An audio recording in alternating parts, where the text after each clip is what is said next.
Welcome. We are now on our 8th day of Positive Potential Remix. We have an exciting day planned for you. Let's get started with a quick review of our last session. Number 1, in the video split decision, who can remember one of the struggles that Chris and Chloe faced? Well, they had to ask themselves, do they go to the party or not? Do they stay at the party or leave? Do they have sex or wait? Number 2, how did the choices they made on the left side of the screen affect their future? Well, they were faced with teenage pregnancy. They also struggled in their relationship, and they struggled to provide for a baby, and they struggled to finish school. Number 3, how did the choices they made on the right side of the screen affect their future? Well, if you can remember, they were able to have a planned pregnancy after marriage. They were able to finish school. They were able to start a career. And they had the means to provide for a family. Number 4, who can remember the percentage of teen girls that have an STI? That answer would be 25% or 1 in 4. Number 5, can an STI be passed if there are not any symptoms or if a person doesn't know they have it? Unfortunately, yes. Number 6, can anyone remember the most common STI in America? If you said HPV, you are correct. Number 7, what is the most common STI among teens? That answer would be chlamydia. Number 8, what is the 100% guaranteed way not to contract an STI or become pregnant? Well, that would be don't have sex or practice abstinence. And number 9, among teens, is there a connection between sexual activity and drugs and alcohol? Yes, 19% of teens report using drugs or alcohol before their last sexual encounter. The first thing we want to do for the next few minutes is for you to imagine that you are the audience of a talk show, and the name of our talk show is High Times, the Talk Show. Welcome to High Times, the Talk Show, with today's episode entitled, What Goes Around Comes Around. I will be your host today, and we hope that today's topic challenges you as we explore the lives of 6 different high school students and their interweaving relationships. We will need audience participation for today's show. It will help our guests feel welcomed and encouraged. So please give a warm welcome to our first guest, Kevin. Hi, Kevin. Thanks for being with us today. Why don't you go ahead and tell us about yourself? Yo, what's up? My name's Kevin and I'm dating Lindsay. We've been together now for about 2 months and we are ready to have sex. Lindsay, she's a virgin, so she's going to go on the pill for protection, which I'm glad because I'm not ready to be a father. I'll be her first and I want to make it a special experience that she'll never forget. I've only had sex with one other person. I had sex with my last girlfriend, Haley, but that was over 6 months ago. Let's all welcome Haley to the show. Thanks for joining us today, Haley. So we just met Kevin. Would you mind sharing with us about your relationship with Kevin? Hey there, I'm Haley, and I went out with Kevin 6 months ago. Kevin and I didn't go out for very long. I thought it was going to last forever at the time. That's why I decided to have sex. After I did, he just seemed to lose interest. I knew it was his first time, and he knew I had sex before with my ex, Cameron. Cameron, he's much older than me. We dated for a while before Kevin came along. I was trying to get Cameron back by dating Kevin. Cameron turned my world upside down. Wow, Cameron who turned Haley's world upside down. Come on down and join us. Thanks for being with us today. Why don't you go ahead and tell us about yourself? What's up? I'm Cameron. Haley and I were together for a few months. She was so easy to please. All my girlfriends are easy to please. My smooth moves have them lining up just to get with me. I got bored with Haley and I had to move on to better things. That's when I met Tori. Man, she's something special, let me tell you. I knew something. I knew she would keep me entertained for a while. Let's all welcome Tori to the show. Thanks for joining us today. So tell us all about you and Cameron. Hi, I'm Tori. Cameron and I knew each other when he was in high school. Cameron was the best thing that ever happened to me. It didn't even matter that he got drunk and wouldn't take me home when I asked him to. I didn't care how he acted as long as he wanted to be with me. I knew he wanted to have sex. I wanted our first time to be very special, but he was drunk. I didn't want the night to end that way. I tried saying no, but found out you can't tell Cameron no when he's drunk. I mean, I never said no to Brandon either. This really seems to be turning out to be quite an interesting story. Let's all welcome Brandon to the stage. Why don't you share with us about yourself and your current relationship status? Hey guys, I'm Brandon. I'm not the type of guy that dates girls just to see what I can get. I'm fully aware that things can happen when you don't even plan them. About 6 months ago, I was at this party with some of my friends. Everybody was into something. Alcohol, drugs, sex, you name it. My friends and I were so messed up that night. I don't really know what happened. I do know that Haley was wasted and all over me. She definitely knew what she wanted. Well, to cut a long story short, about 2 months ago, I started having flu-like symptoms and was tired a lot. A few days after that, I started getting blisters in my genital area. I went to the doctor, had some tests done, and found out that I have herpes. I really tried to convince myself that it had nothing to do with that night. But just to be on the safe side, I decided to settle down and commit myself to Kim. Just Kim. I thought it might be Tori, but she's too clean. Kim's the one for me. So Kim is your girl now, not Haley from the party or Tori? Very interesting, Brandon. Thank you. We just have one last person to meet. Let's welcome Lindsay to the stage. Hi, Lindsay. Now, you're Kevin's current girlfriend, right? Yes, I'm Lindsay and I'm dating Kevin. I am so in love with Kevin. I know we'll be together forever. Kevin told me that he only had sex with one other person. Haley and I know each other. She's cool, but I didn't realize that I would feel so hurt by the fact that I will not be Kevin's first. Kevin knows that I've never had sex, and we've been talking about him being my first. I want my first experience to be special, but not like this. I've come to the conclusion that we should rethink this whole sex thing, and maybe even our relationship. I have enough to worry about without having to be concerned about being infected with an STD, especially herpes. I've decided to abstain from sex until I get married. So if he wants to have sex with me, he'll just have to wait until then. My life is too important. Well, I can see we are going to have a lot to work through. Thanks for being with us today, Lindsay, Kevin, Haley, Tori, Brandon, and Cameron. And thanks for joining us today on High Times. We'll see you next time. This scenario that just took place can be seen throughout schools all over the U.S. There is no doubt that some dating relationships are a result of teens wanting to belong, feel loved, or be part of a crowd. Then there is the media that increases the idea that in dating relationships, sexual activity is the standard. But think for a moment. What are some of the results to the different relationships in the stories we've just heard? Does sex go without consequences?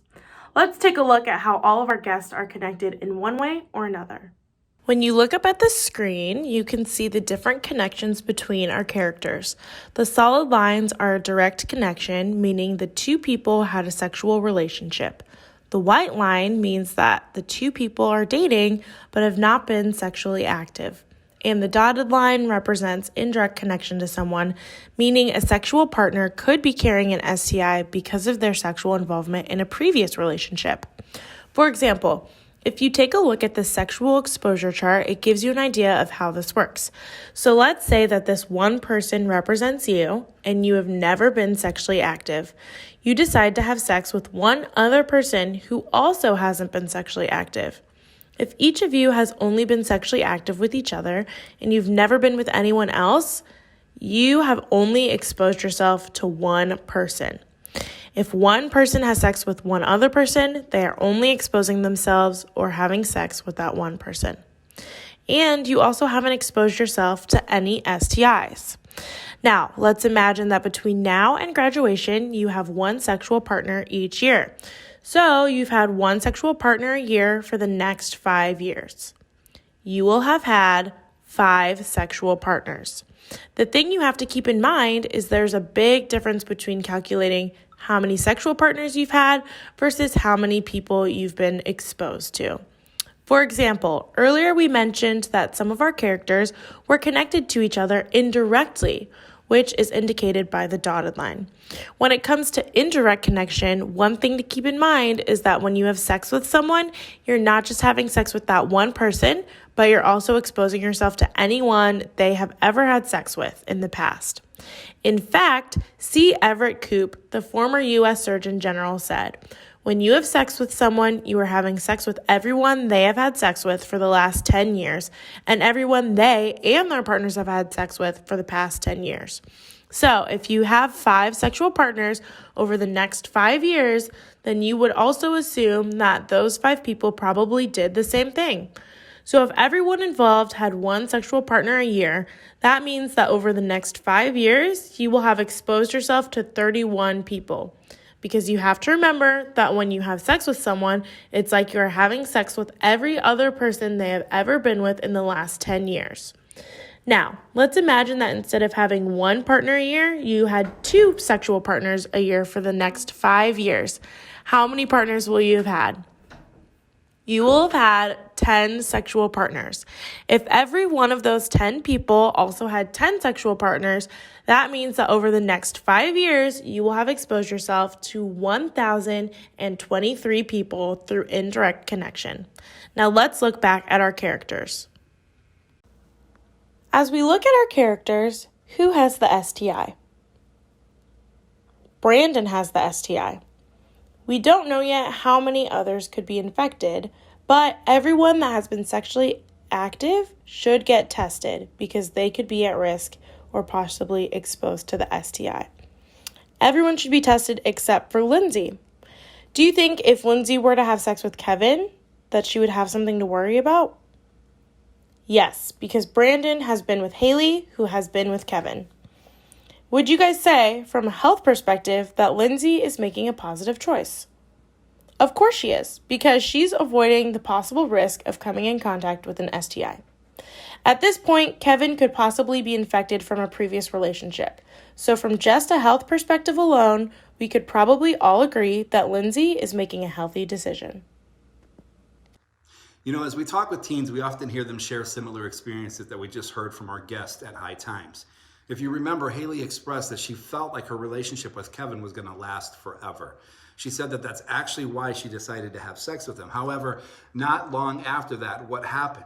Well, we know that Kevin broke up with her, right? In fact, according to statistics, 98% of middle and high school relationships don't last. Think about that.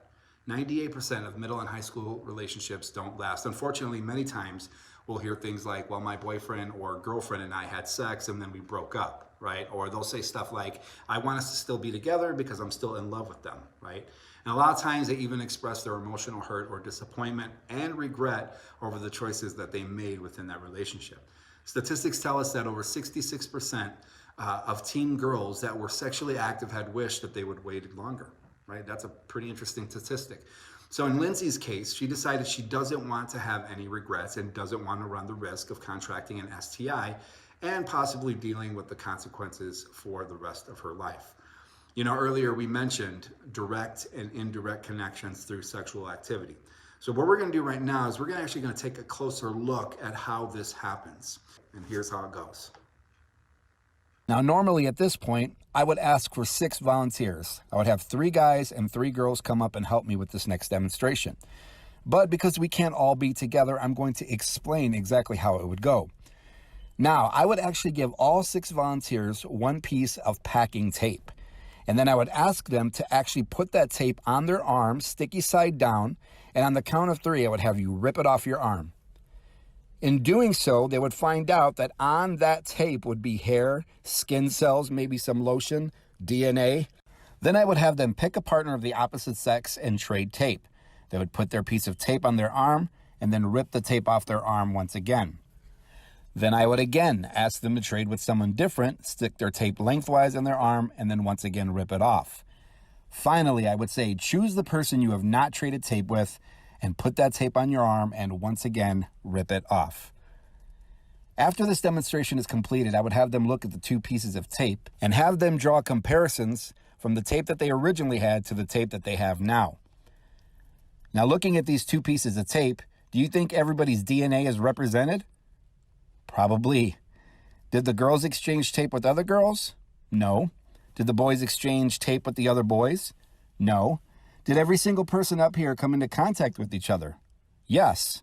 So how did that happen? Well, it happened through indirect connection. Now, direct connection happened each time the girls exchanged tape with the boys and vice versa. Indirect connection happened as a result of multiple exchanges in general. Although the boys did not trade tape with the boys, they still came into contact with each other. Although the girls did not trade tape with the girls, they still came into contact with each other. This is a great example of how indirect connection works. Everyone there, although they didn't trade tape with every single person, still came into contact with every single person through indirect connection. This is why when it comes to sexual activity, you have to factor in the equation of the person's past sexual partners. When you have sex with someone, you are essentially also coming into contact with that person's previous sexual partners through indirect connection. And this is really important to understand. If a person has had multiple sexual partners in the past, there is a greater risk for STIs that could be brought into the current sexual relationship. So let me ask you this question. Do you think that sexual activity before marriage could affect your future relationships and your future marriage? Why or why not? Take time to think about that. The answer, yes. Why? Because you are bringing past relationships, hurt, even STDs into the current relationship. One thing that you've got to keep in mind among teenage relationships is that oftentimes there is this perception that being sexually active will create a stronger relationship and a greater bond between those two people. But actually, in most cases, the opposite is true.